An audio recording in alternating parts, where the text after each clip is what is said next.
Assassin's Creed launched in 2007 and has since released over 14 mainline titles, with the series peaking with AC Valhalla, which went on to gross over $1 billion.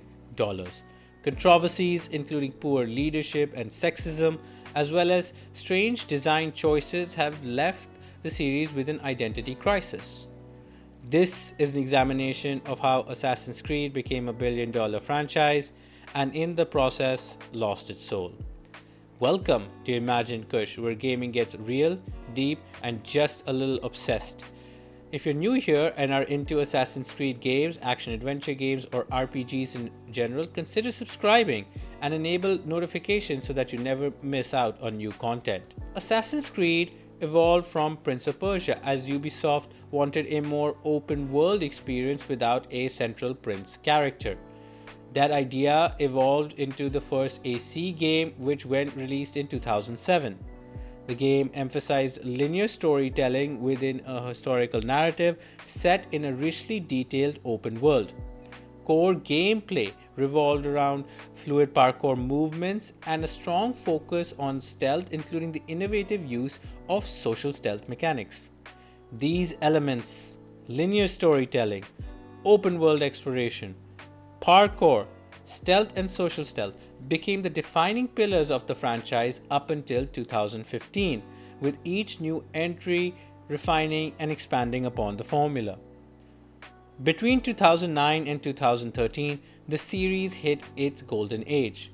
Assassin's Creed 2, Brotherhood, and Black Flag released during this time and gave us unforgettable heroes like Ezio Auditore and Edward Kenway, with stunning backdrops like Renaissance Italy and the golden age of piracy. Fans were hooked. Then, Unity happened. Marketed as the next generation leap for the franchise, AC Unity promised the most intricate parkour system yet, tailored for the next generation of consoles. It launched in 2014 and it was a mess. Glitches, missing textures, crashes. It was an absolute disaster. The internet roasted Ubisoft with some of gaming's most infamous images, and Unity's potential was buried under technical failures. AC Syndicate followed soon after, but failed to reignite interest as many viewed it as a rehash of a now tired formula.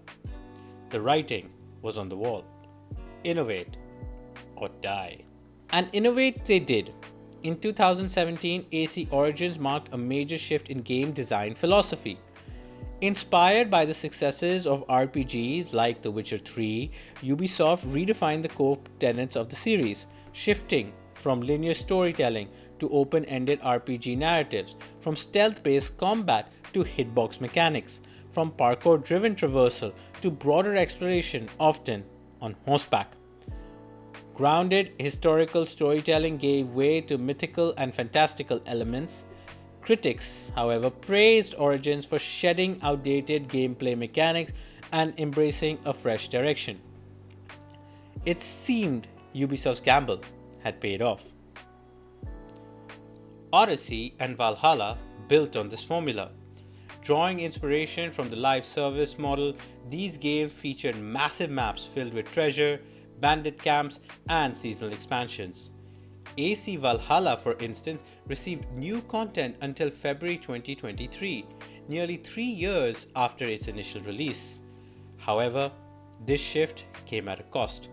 The sprawling worlds and repetitive content led to growing player fatigue, whereas classic Assassin's Creed titles such as Brotherhood and Black Flag typically offered around 20 hours of content.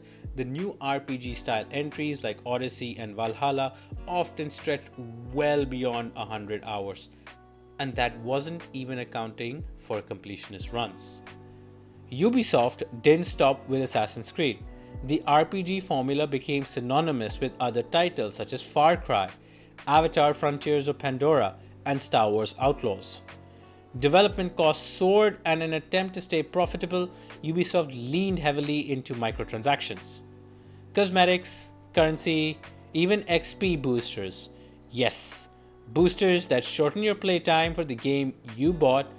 Everything was available for real money. CEO Yves Guillemot defended them, saying that they make the player experience more fun. Social media was not convinced, but financially, microtransactions made up nearly 50% of Ubisoft's PC revenue, so clearly it is the shot in the arm that they need. While the money rolled in, the reputation took a hit. In the early 2010s, Ubisoft was considered one of the leading AAA developers, known for pushing boundaries with cutting-edge technology and innovative game design. Fast forward a decade, and a fear of innovation had led to a formulaic, risk-averse approaches to game, forcing innovative developers to leave. One of them, Guillaume Broche, created Clair Obscur Expedition 33, a frontrunner for Game of the Year 2025. He said that this game would have taken 25 years to be made at Ubisoft. Now that says a lot. Further complicating matters was the persistent issue of poor and at times toxic leadership within Ubisoft, particularly in the handling of the Assassin's Creed franchise.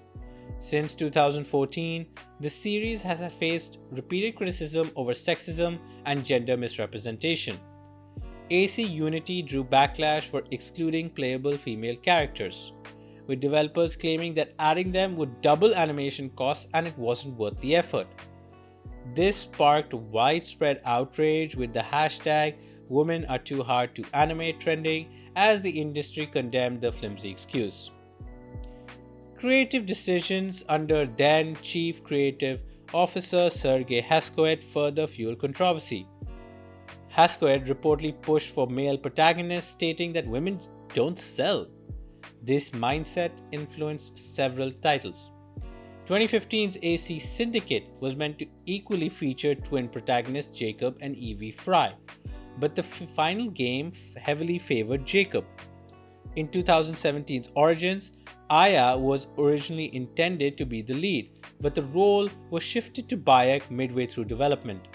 Similarly, Odyssey 2018 was supposed to star Cassandra, but the team was instructed to include a male option, resulting in both Alexios and Cassandra being playable. Even Valhalla wasn't spared, as its creative director, Ashraf Ismail, was fired following a revelation of misleading relation with a fan. Despite all of this, the RPG era is commercially successful. Origins and Odyssey have sold over 10 million copies each till date, and Valhalla over 20 million. But recent releases, Avatar: Frontiers of Pandora, Prince of Persia: The Lost Crown, and Star Wars Outlaws have underperformed, resulting in Ubisoft delaying Assassin's Creed Shadows from October 2024 to March of 2025, hoping to polish it and avoid further missteps. AC Shadows reached over 5 million unique players, proving that the franchise still has legs. Assassin's Creed is Ubisoft's strongest and most endurable IP, adaptable, resilient, and still capable of greatness. It is now part of a wholly separate subsidiary under Tencent and Ubisoft, with multiple new titles and a Netflix show in development. The question remains, can Ubisoft recapture the magic that once made AC iconic, or will it continue down a path paved more by profit than passion? Assassin's Creed is clearly a franchise caught between disillusioned fans and a harsh development landscape.